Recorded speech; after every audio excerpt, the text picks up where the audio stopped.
Olá pessoal, tudo bom? Então estamos de volta aqui para uma segunda parte da nossa primeira sessão aí, introduzindo a ideia de estatística.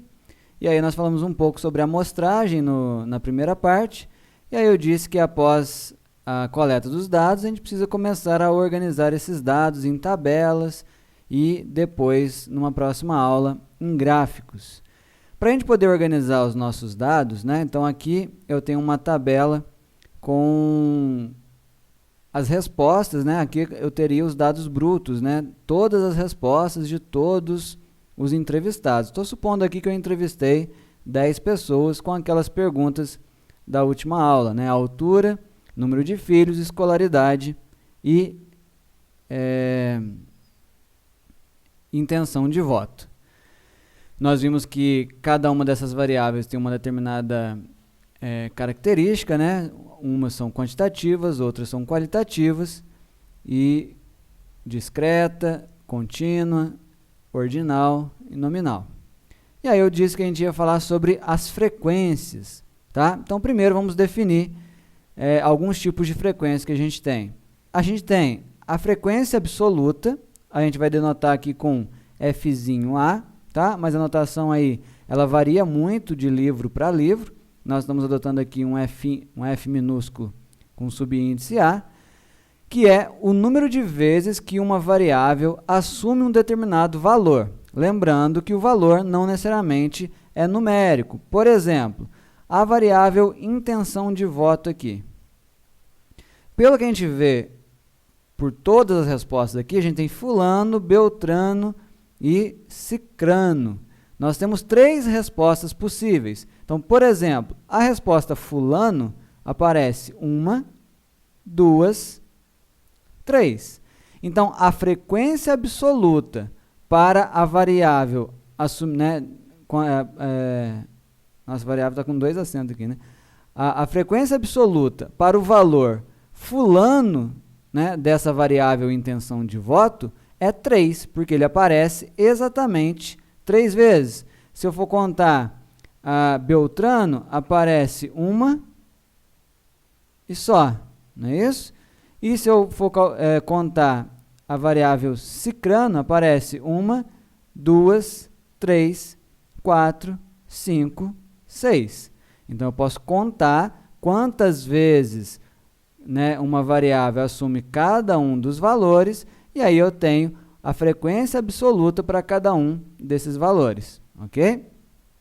Um outro tipo de frequência que eu posso ter é a frequência relativa, porque muitas vezes a frequência absoluta, né, o número, o valor absoluto, muitas vezes não vai nos dizer muita coisa. Nós muitas vezes precisamos de um valor relativo, que vai ser dado pela razão da frequência absoluta com o número total de indivíduos. Aqui, por exemplo, fulano, eu tenho a frequência absoluta 3, só que entre 10 indivíduos. Então, eu tenho 3 sobre 10. É um percentual. Eu teria aqui o fulano com 30% de frequência relativa.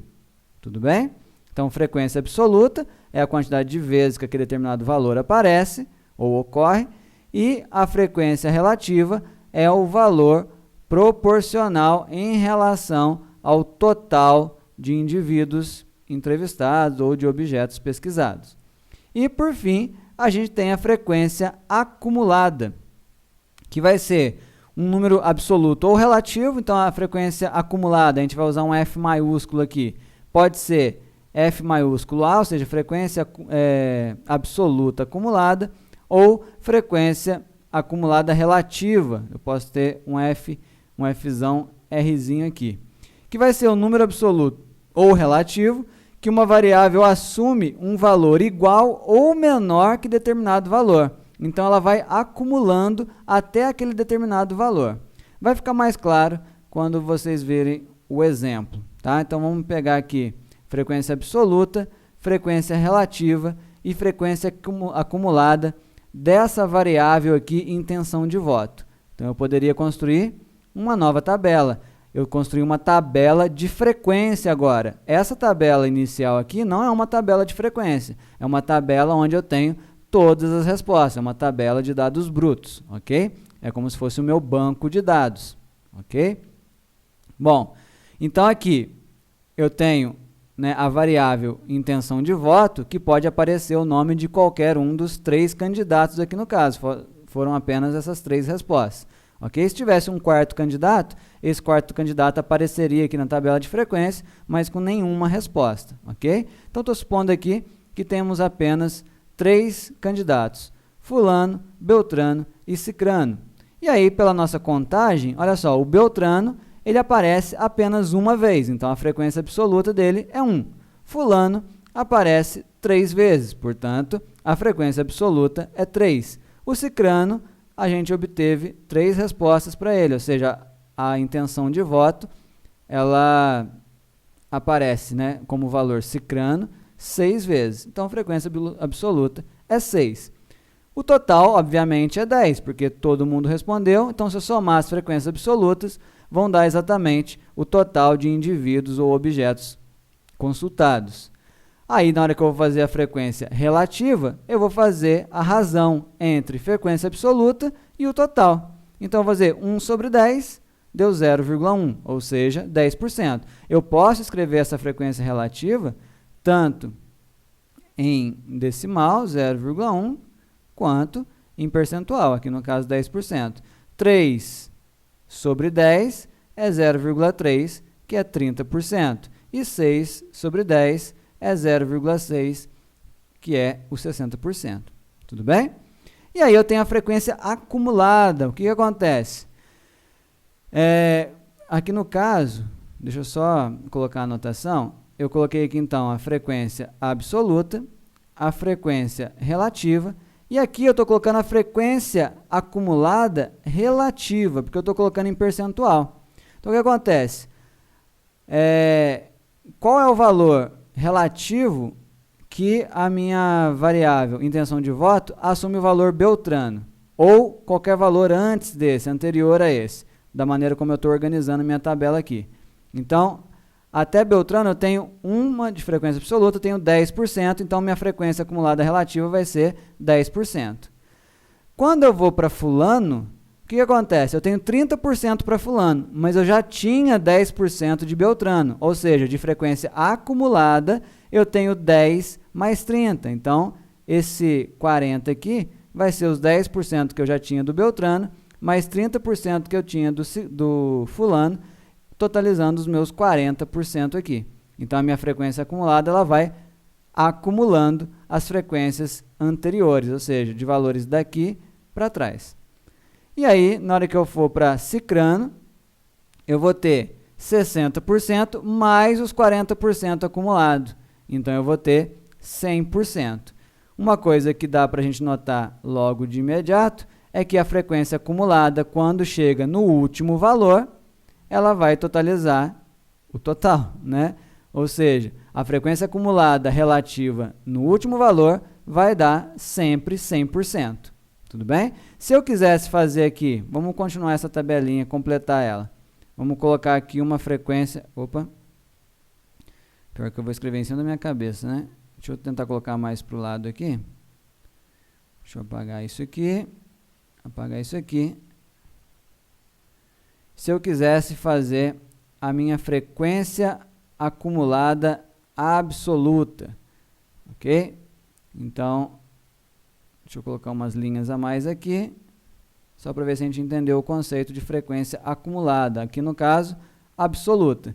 Então, a minha frequência acumulada absoluta, aqui para beltrano seria 1, né? Eu só tenho uma resposta até agora. Quando eu vou para fulano, eu vou ter as 3 respostas para fulano, só que eu já tenho uma do beltrano. Então, eu vou ter 3 mais 1, eu vou ter aqui 4. E na última, no cicrano, eu vou ter 6 mais os 4 que já estão acumulados, 10.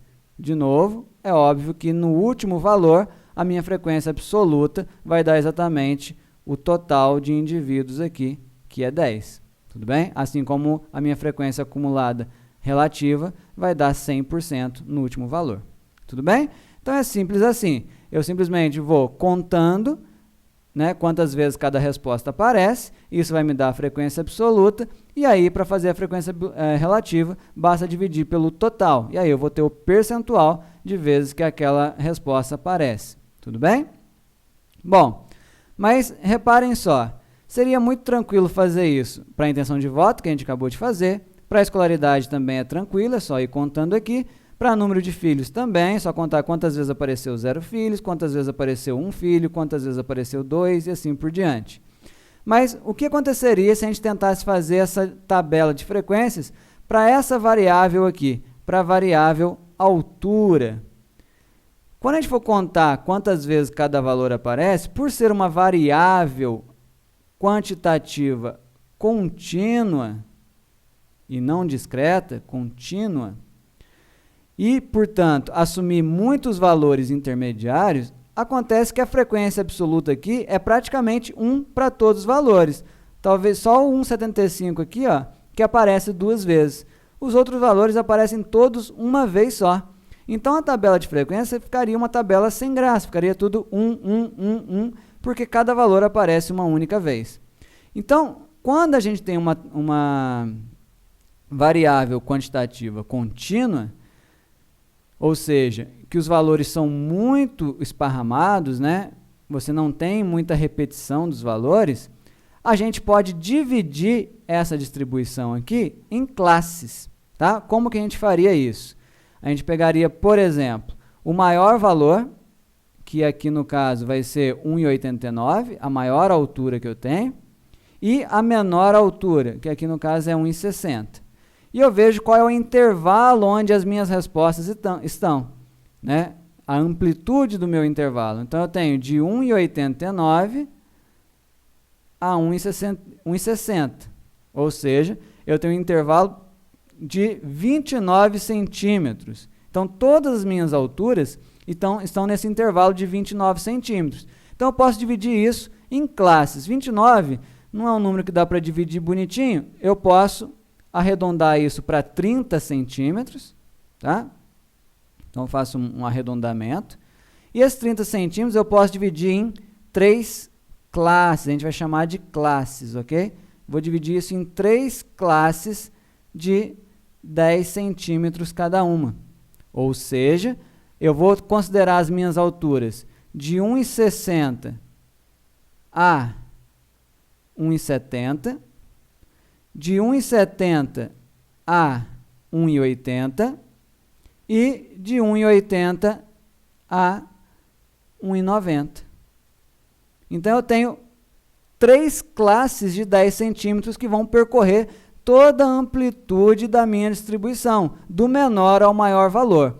Não existe uma regra específica para definir essas classes. É um pouco de bom senso e de contexto, né, da maneira como você prefere apresentar aqueles dados. E aí, lembrando, mais uma vez, quando a gente apresenta dados, a gente faz escolhas. Portanto, é importante entender como funciona o processo para você questionar as escolhas que foram feitas quando determinados dados foram apresentados. Aqui no caso, eu arredondei para 30 para ficar mais fácil para dividir em 3, e aí deu 3 classes bonitinhas de 10 centímetros. 1,60 a 1,70, 1,70 a 1,80, 1,80 a 1,90.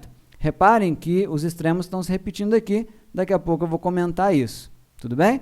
Então, uma regra que não é necessariamente a mais correta, mas é uma ideia, é pegar o maior menos o menor valor, arredondar e dividir em quantas classes você quer. Aqui no caso, eu tenho essas 3 classes. Vamos ver como que eu poderia construir, então, uma tabela de frequências dividida em classes.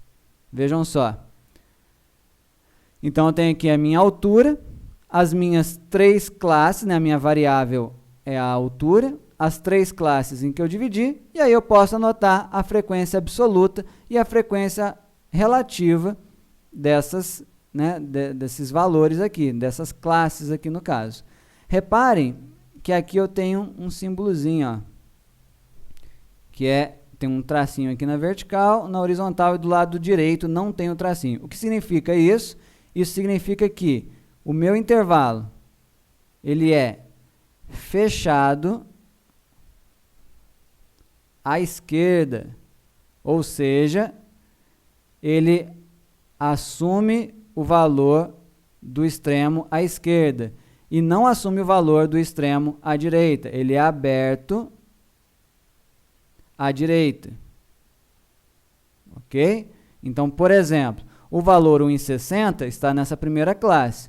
O valor 1,70, ele não entra na primeira classe. Então, vejam só esse valor aqui, ó, 1,70. 1,70 eu vou contar ele na segunda classe. Então, vamos ver quantas vezes aparece um valor de 1,60 a 1,70.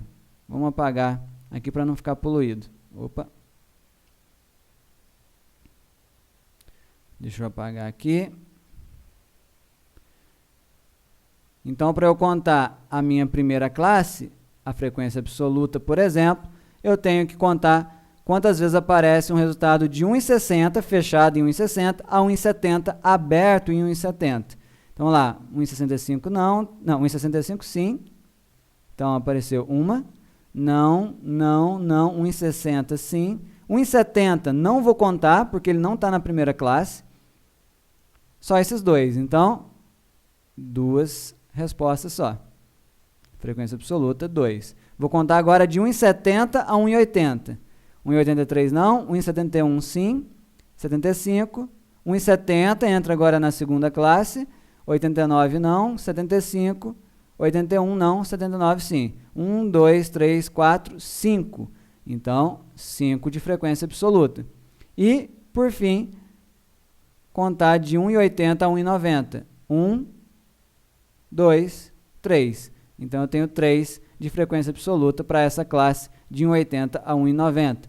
E as frequências relativas, é só pegar cada um desses valores da frequência absoluta e dividir por 10. Eu vou ter 20, 50 e 30%, totalizando os 100%. Ok? Então, nós temos frequência absoluta, frequência relativa, frequência acumulada. Lembrando que quando eu tenho uma variável quantitativa contínua, é melhor a gente dividir essa variável em classes e aí sim criar a tabela de frequências para as classes e não para valores individuais.